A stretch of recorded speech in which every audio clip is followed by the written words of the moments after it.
TV, votre émission de sport motorisé tous les lundis 20h à Télémac et sur la page Facebook de FestiDrag. FestiDrag.tv, c'est un road trip nord-américain de sport motorisé. C'est aussi du stock car, de l'accélération, de la drift, du dirt, de la moto et les plus belles expositions d'auto en Amérique. Tous les lundis 20h à Télémac et sur la page Facebook de FestiDrag. FestiDrag.tv est présenté par Rousseau Metal, Silverwax, Prono Control et Choix Radio X.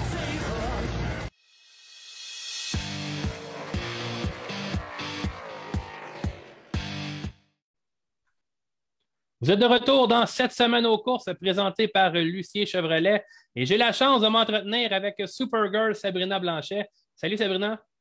Salut. Comment ça va? Ça va super bien, puis toi? Ça va très bien. Comment ça se passe ton confinement? Ben, ça va bien. Pour vrai, moi, je trouve pas que ça a changé bien dans mes affaires, là, à part un couvre-feu, mais tu sais, je suis toujours rentrée à 9h30, fait que pas super. Une petite fille sale. Tout le temps. Sabrina, on va faire un peu un historique de ta carrière. Comment ça a commencé, là, ta carrière, justement, en motoneige? Dans le fond, moi, j'ai commencé à l'âge de 6-7 ans avec mon grand-père. Puis, ben, c'est ça. Par ensuite, ben, mon grand-père m'avait présenté à Georges. Fait que, ben, j'ai comme poursuivi ma carrière avec Georges. J'ai fait toutes les petites catégories, dans le fond, là, les juniors, jusqu'à temps que je sois rendue en pro-champ. Mais pourquoi en motoneige? Est-ce que tu avais des gens dans ta famille, justement, qui évoluaient en motoneige? Oui, ben, c'est ça. Dans le fond, moi, j'allais toujours aux courses avec ma famille pour voir mon grand-père quand j'étais jeune. Puis, dans le fond, c'est ça. C'était la motoneige. Fait que mon grand-père, il a coursé au-dessus de 50 ans. Fait que c'est vraiment pour ça, dans le fond, qu'on est allé dans la motoneige. Puis, dès tes débuts, comment ça s'est passé? Est-ce que tu as eu des résultats assez rapidement? Parce qu'on le sait, tu es championne à plusieurs reprises. Mais lorsque tu étais très jeune, là, comment s'est fait ton apprentissage? Ben, pour vrai, ma première course à la vie sur un petit skidoo d'enfant à Saint-Henri-de-Lévis, je m'en rappelle, je l'ai gagné. Fait que là, ben, là, après ça, ben, c'est ça. On a continué dans toutes les autres petites classes qui 120 cc, puis on a eu plusieurs championnats, même à cet âge-là. Fait qu'après ça, c'est ça, quand on a tout évolué, toutes les catégories, ben, toutes les catégories qu'on a faites, on a gagné les championnats. Fait que non, on a toujours quand même des bons résultats. Fait que c'est ça, là. Vous êtes appelé justement à voyager souvent aux États-Unis. C'est quoi tes plus beaux moments là, en motoneige? Ben, c'est sûr que j'en ai quelques-uns parce que tu sais, quand on va au championnat du monde à Eagle River au Wisconsin, ben justement, là aussi, on a gagné plusieurs championnats. Fait que tu sais, on s'entend que toutes les courses que j'ai gagnées là-bas, ça a été des beaux moments. Mais c'est sûr qu'il y a le semi-pro champ en 2013, je crois. C'était la première fois qu'on y allait en semi-pro champ. On pensait pas pantoute aller gagner ça en cette première année-là. Puis on avait gagné le championnat du monde en semi-pro champ. Ça a été un beau moment. Puis sinon, mettons, au championnat du monde aussi, quand on s'est qualifié l'année passée pour le top 10 là, dans les pro champs, là. Ça aussi, c'était quand même quelque chose. Justement, je voulais te demander, tu courses dans plusieurs catégories là, lorsque tu fais un Grand Prix. Oui, ben c'est ça. Quand on s'en va au US, dans le fond, on course aussi dans les catégories vintage. Fait qu'on fait comme, mettons, IFS 250, 340, 440. Puis on fait, mettons, 440 à l'âme. Fait qu'on fait à peu près 7 classes quand on va au championnat du monde en catégorie vintage, en plus de l'autre week-end après en pro-champ et semi-pro-champ. Toi, comment tu fais pour t'adapter justement à la 7 classes? Ça commence à faire des motoneiges différentes. Là, l'entrée de coin doit être différente, j'imagine. Oui, vraiment. Pour vrai, c'est un vintage et un champ, c'est complètement deux conduites différentes. Les vintage, c'est beaucoup plus dur physiquement. Mais, tu sais, les trois vintage sont pas mal semblables. Fait que j'essaie de les ajouter pas mal pareil pour justement que ce soit plus facile pour moi m'adapter à chaque machine. Puis c'est juste la vitesse, en fait, après ça qui change, là. Mais c'est sûr qu'il faut toujours que je m'adapte d'une machine à l'autre. Puis il faut toujours que, à chaque fin de course, il faut que je pense quoi faire pour l'ajustement, dans le fond. Là, parce que si j'attends, après ça, je ne me rappelle plus c'est quel qui est quel parce qu'on est toujours rendu ça à la traque, nous autres. Fait que, ouais, c'est quand même touché. Hein.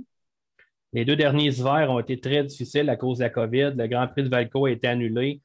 Comment ça se présente là, pour l'hiver 2021-2022 pour Sabrina Blanchet en motoneige? Ben, en motoneige, c'est sûr qu'il y a quand même des règlements qui ont changé, nous autres, par rapport avec les champs et tout, dernièrement, dans les règlements. Fait que c'est sûr que j'en ai parlé avec Georges, on va probablement encore aller au championnat du monde en vintage pour essayer d'aller gagner quelques courses là-bas. Si, dans le fond, les douanes puis tout revient un peu à la normale, là, en fait. c'est sûr que l'année passée, on n'a fait rien du tout parce qu'on n'a pas pu traverser puis on a commis ça stand-by un peu. Mais si tout va bien, mettons, ben, on va probablement aller courser au championnat du monde. Puis si jamais Valco, puis toutes nos courses ici en Ontario, puis toutes sont normales aussi, ben, on va probablement aller faire quelques courses ici. Ça peut ressembler à combien de courses, un calendrier là, pour toi, mettons? Ben, si tout retombe à normal, on va passer à peu près peut-être 2 semaines au championnat du monde. Ensuite, on va revenir. On va probablement faire Eganville, Ontario. Ensuite, Boonville, New York, Valco. Puis ça va peut-être 4, 5, 6 programmes. Là. Donc, Sabrina, tu n'avais pas assez de courir en motoneige. Tu as eu la terre battue. Comment tu en es venue justement à faire tes débuts là, sur nos circuits? Ben, dans le fond, moi puis Georges, dans le fond, à un moment donné, on a dit ce serait le fun de peut-être courser l'été. On allait justement à l'autodrome regarder les courses puis ça. Puis, ben, c'est ça. Dans le fond, à un moment donné, je sais que Georges parlait quand même pas mal avec Carl Labonté. Puis dans ce temps-là, c'est Carl qui avait la série Revstar puis tout. Fait que, ben, moi, Georges m'avait parlé de ça. Fait que j'ai dit, ben, on pourrait essayer. Fait que là, il avait dit Carl a fait des essais à l'autodrome Drummond. Fait qu'à un moment donné, on a décidé d'aller faire un essai en STR à Drummond. Puis j'avais quand même trippé, là. J'ai trouvé ça quand même un beau petit trip. Fait que, ensuite, Georges a dit, bon, on va en acheter un pour commencer tranquillement pour le plaisir, puis juste continuer à faire des tours, en fait, pour s'améliorer aussi pour l'hiver, puis garder un peu le beat de course. Justement, tu as eu beaucoup de succès en STR. Comment tu expliques ça? Ben, en fait, on a eu quand même beaucoup d'aide de plusieurs personnes au début, parce qu'au début, c'était vraiment pas parfait, en fait. Là. Je l'ai vraiment arraché pendant quelques années, mais après ça, après avoir un petit peu eu la twist, ben, puis des conseils de plusieurs personnes, ben, j'ai comme, je sais pas qu'est-ce qui s'est passé, là, mais j'ai eu un déclic, là, puis ça a super bien été. Puis j'ai commencé par faire mes setups moi-même. Au lieu de prendre aussi des setups un peu tout le monde, ben, j'ai fait ça par moi-même. Puis on dirait que depuis ce temps-là, ça a été de mieux en mieux. Sabrina, tu étais habituée de faire 7 classes l'hiver. Tu as décidé d'en rajouter une deuxième sur terre battue. Tu as fait tes débuts en Lightning Sprint. Parle-nous de ton expérience justement avec ces bolides très rapides. Les bolides de skidoo? Non, les Lightning. Ah, les Lightning, OK, ouais, excuse. Ben, les Lightning, en fait, j'ai commencé un an ou deux après les STR. En fait, c'est à cause de Stéphane Saint-Laurent, cette fois-là. Stéphane parlait gros avec Georges, puis à un moment donné, il m'a dit, je pense que ça va plus ressembler à ton skidoo, ce style de char-là. Fait que j'ai été l'essayer à l'autodrome pendant une pratique, là, pendant un programme normal de course. Stéphane, il embarque pendant les pratiques dans mon char, puis il va faire une coupe de tour. Puis pour vrai, j'avais vraiment trippé, là. Ça colle à terre, là, la wing, elle tient vraiment à terre, puis tout. Fait que là, Georges, là, il a dit, ben, on va peut-être s'en aller là-dedans aussi. Fait que là, finalement, on faisait SPA à Lightning. Puis pour vrai, Lightning, ça ressemble pas mal plus au motoneige, mettons, le coin, puis tout. Puis, ben, ça a quand même bien été. Là, on a fait le championnat de la saison après pour recruter de l'année. Puis on était capable de l'avoir, ce championnat-là. Fait que, mais on n'a jamais vraiment fait de saison vraiment complète, sauf la première allée en Lightning pour le championnat recrue, justement. Puis sinon, bon, on se concentrait pas mal sur le championnat STR. La saison 2020, comment ça s'est passé pour toi, la saison COVID là, 2020? Ben, ça s'est bien passé. En fait, l'été passé, nous autres, on a sorti juste quelques fois en STR, je pense 2, 3 fois, puis on a eu quand même des problèmes mécaniques, fait que ça n'a pas été super. Puis en Lightning, je suis sortie 2 fois, puis la deuxième fois, j'ai eu un accident à Granby, puis je sors comme scrap. Fait que mettons que c'était comme pas une super de bon été. Puis sinon, ben, pour cet été qui s'en vient, ben, on va voir, dans le fond, on va probablement faire le championnat STR à Drummondville si jamais ça retombe à normal.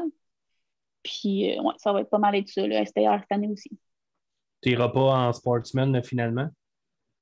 Ben, en sportsman, oui, on avait parlé, oui, c'était probablement, mais c'est sûr que là, avec le COVID puis tout, les commanditaires, le budget puis tout, ben là, on va voir, là, j'aime mieux peut-être me concentrer encore sur la saison STR au lieu de, mettons, faire sportsman, STR, puis me diviser un peu, puis ça. On a parlé avec Carl et Dominique justement de la série STR, le Midget STR.